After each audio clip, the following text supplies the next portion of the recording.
Oi pessoas, tudo beleza? Espero que vocês estejam bem e hoje a gente vai continuar a unidade 3 lá do volume 2.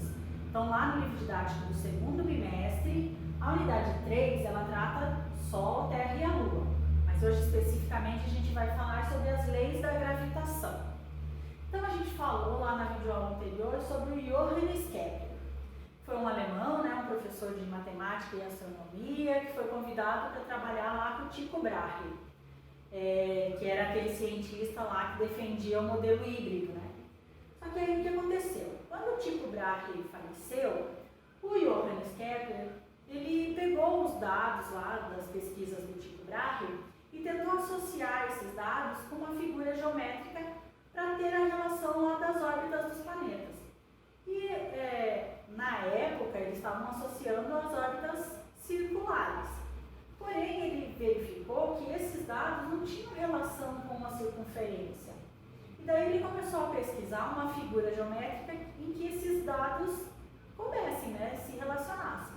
Foi aí que ele conseguiu identificar a elipse como uma figura geométrica que dava certo com os dados do Tycho Brahe.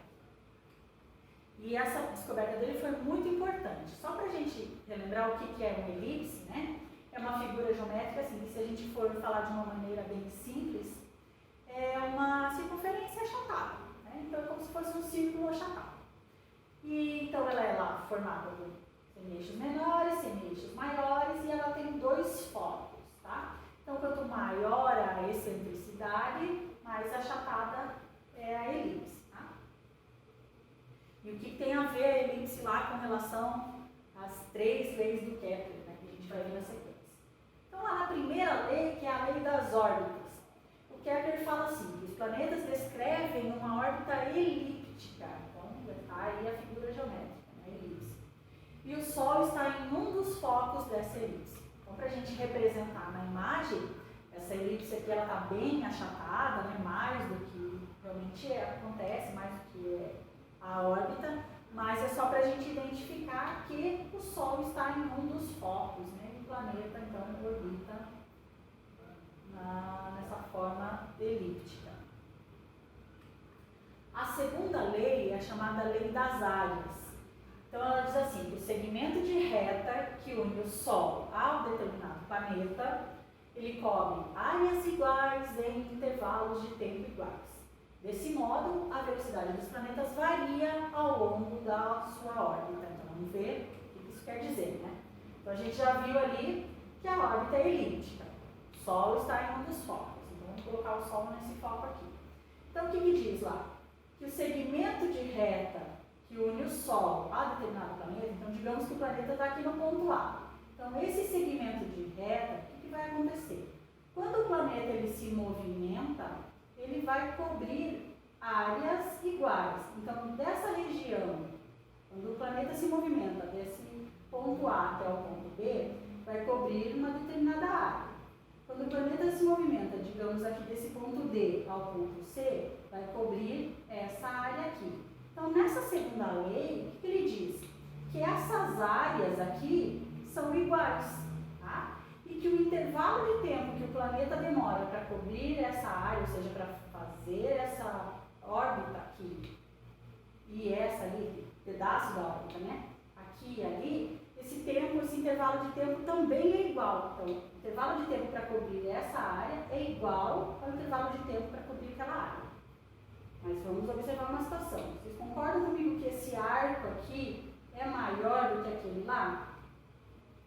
Se as áreas são iguais e o intervalo de tempo também é igual de um lado e do outro, alguma coisa tem que ser diferente, E nesse caso são as velocidades. Então a gente vai observar na sequência aqui, eu peguei como exemplo essa elipse, que tem alguns conceitos que são importantes. O conceito que é esse? Então a gente viu ali, que a área de um lado é igual à área do outro.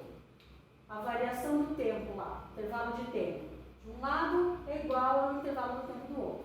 Então, a velocidade tem que ser diferente. E quando que essa velocidade é diferente? Quando o planeta está mais próximo do Sol. E quando ele está mais próximo do Sol, a gente chama essa região de periélio. quando ele está mais afastado, a gente chama de afélio. Então, são conceitos importantes. Então, olha só, a velocidade para cobrir aqui essa região, ela tem que ser maior do que a velocidade quando ele está afastado. Tá, gente? Então, a velocidade quando o planeta está mais próximo do Sol, ela é maior do que a velocidade quando o planeta está afastado do Sol. E aí, a terceira lei, que é a lei dos períodos. Então, o que diz lá na lei dos períodos? Que a razão entre o quadrado do período de translação de um planeta, então vamos lembrar que a translação lá é o período lá que o planeta orbita o Sol, né? Então, o período lá de translação de um planeta e o cubo do raio médio da sua órbita é igual para todos os planetas do Sistema Solar. Tá? Então, para isso tem o conceito do raio médio. O que é o raio médio? É o valor utilizado para aproximar a elipse de uma circunferência. Então, mais próximo que a elipse fica de uma circunferência é o raio médio. Tá? Então, para isso, a gente utiliza a Terra como referência. Então, lá, a distância mais ou menos da Terra até o Sol, né? A gente utiliza lá 150 milhões de quilômetros. E aí, se a gente for fazer cálculos utilizando essa medida, imagine calcular, por exemplo, para Urano, que é muito distante do Sol, então seriam cálculos muito extensos, muito grandes. Então, a gente é padronizado na astronomia que a distância da Terra até o Sol, a gente utiliza esse termo uma unidade astronômica, então, para facilitar. Então, esse é o raio médio da Terra até o Sol. E outra coisa que é bem importante aqui é assim, ó, vamos verificar. Imaginem lá a distância média do Sol de 3 planetas. Então, ó, os planetas têm distâncias diferentes com relação ao Sol, né? E se a gente for utilizar a terceira lei, então tem ali, ó, o período de translação de um planeta ao quadrado dividido pelo raio médio desse planeta ao cubo. Isso aqui vai ser sempre igual. Então, qualquer planeta que vai ser utilizado vai ser um valor constante, por isso que a gente usa essa letra K. Vai ser sempre igual a qualquer planeta do Sistema Solar. E daí a gente vai fazendo essa comparação. Vejam lá, a gente utiliza lá como raio médio a unidade astronômica. Tá? Então, eu falei para vocês que um é da Terra, né? E o período em anos terrestres. Então, por exemplo, a Terra demora lá 1 ano, né, para a translação do Sol. E utilizando ali a fórmula, então, período ao quadrado dividido pelo raio médio ao cubo. Se a gente fizer esse cálculo, a gente observa que é uma constante, ou seja, quase 1, né? Então, são valores constantes, tá? Então, vão ser sempre os mesmos valores no Sistema Solar. E aí, gente, essas leis do Kepler foram muito importantes para o Isaac Newton, porque o que ele fez? Ele, analisando essas leis do Johannes Kepler, com relação às órbitas terrestres, ele conseguiu elaborar a lei da gravitação universal. Daí, quando a gente fala de gravitação, a gente já lembra de alguma coisa, um objeto caindo, e a gente diz que é a gravidade da Terra que está atraindo esse objeto, né? Então, nada mais é do que isso, mas a força gravitacional de um astro, né, de um planeta, atraindo alguma coisa que tenha massa, né, algum objeto, enfim, algo que tenha massa para o seu centro. E aí, a importância de dizer que é universal é que esse fenômeno ele acontece em qualquer corpo celeste ou até mesmo aqui na Terra. Tá? Então, essa força de atração aí, quaisquer corpos que tenham massa no universo, duas situações importantes aí. Quanto maior for a massa de um corpo, maior vai ser a força de atração. Né? E quanto maior for a distância, menor vai ser a força de atração. Significa que, se a distância for menor, maior vai ser a força de atração. O que é importante, então? Que essa lei trouxe a compreensão de que os fenômenos que valem para os corpos celestes também valem para os corpos aqui na Terra. Então, aí a gente tem um exemplo, né, de que quanto maior a massa, maior a força de atração, e quanto menor a distância entre dois corpos, maior também vai ser a força de atração. E aí existe uma fórmula, né, uma expressão matemática para esses cálculos, não tem no livro didático de vocês, mas só para vocês saberem. Então o F é a força de atração, o G é a constante gravitacional, M seria a massa de um dos corpos, o outro M é a massa do outro corpo, isso tudo dividido pela distância entre eles ao quadrado. Tá? E daí existem dois conceitos que são bem importantes, que é o conceito de peso e massa.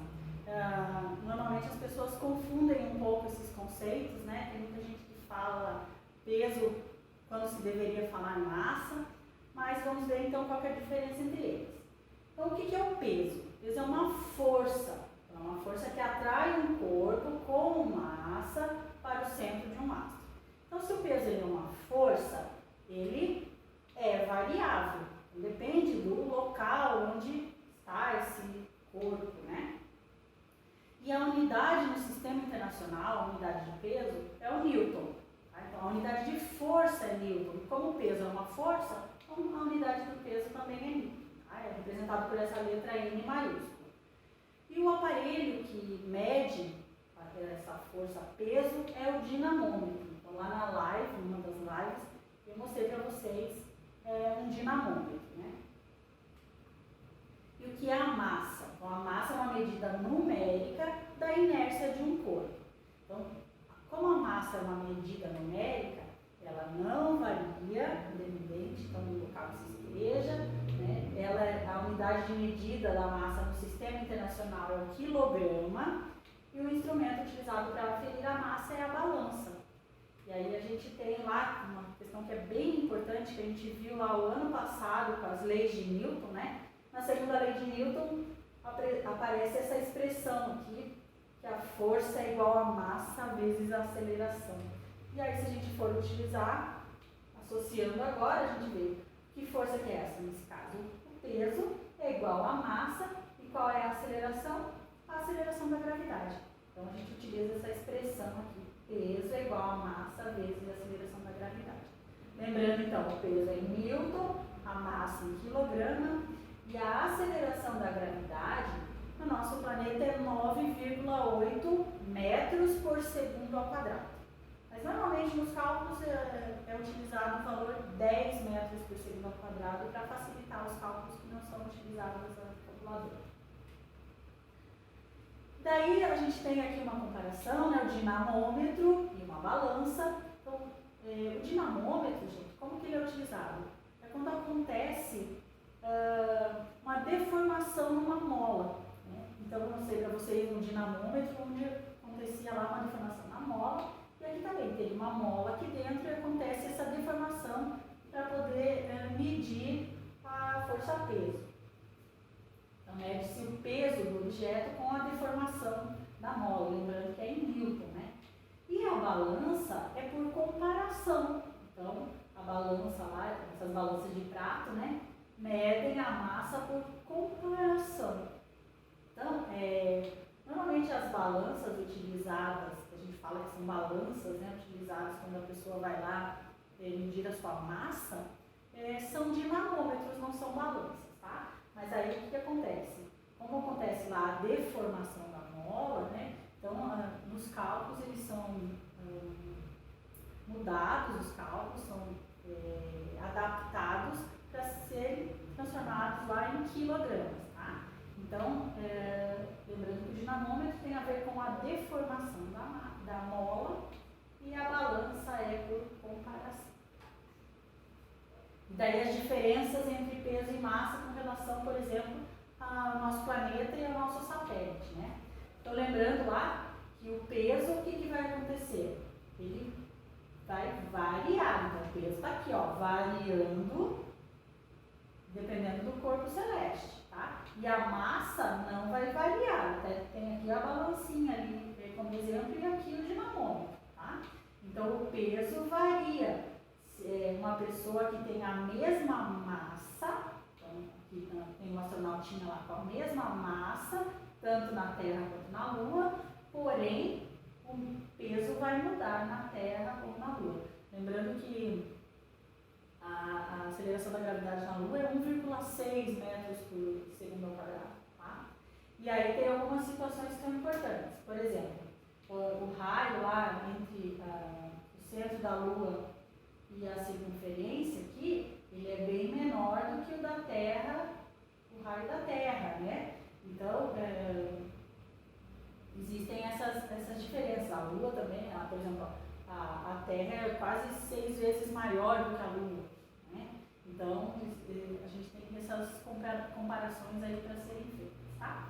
E aí, um resumão, né? A gente já fez esse mapa conceitual, quem não copiou ainda, copia lá no Caderno de Ciências, né? Então, os movimentos celestes, eles são explicados pelo quê? Pelas leis do Kepler e pela lei da gravitação universal, tá? E as leis do Kepler são divididas em primeira lei lá, que é a lei das órbitas, segunda lei das áreas, terceira lei dos períodos. E aí a lei da gravitação universal também vai explicar os movimentos terrestres. Como assim, né? Relacionando também lá as massas grandes, então tem grande atração gravitacional ou de força de atração, e as distâncias grandes têm pequenas forças de atração. Certo, gente? Espero que vocês fiquem bem e até a nossa próxima aula.